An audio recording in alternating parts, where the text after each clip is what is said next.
Hi,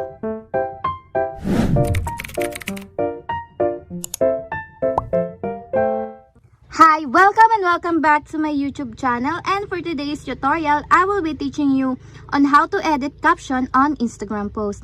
But first, kindly subscribe to my channel and don't forget to hit the subscribe button and the bell to notify you for my new updates. And if you want to learn more, just keep on watching and let's start. So for today's video, gagamit tayo ng Instagram application. So i-open na natin.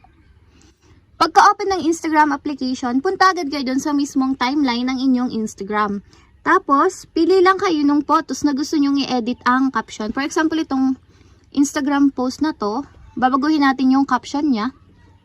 I-click nyo lang tong 3 dots na nito sa upper corner ng photos. Tapos niyan, may magpa-pop up na option. Click nyo lang yung edit. Tapos dito, lalabas yung dati nyong kinaption. Pwede nyo siyang baguhin. For example, ay hiking with emoji.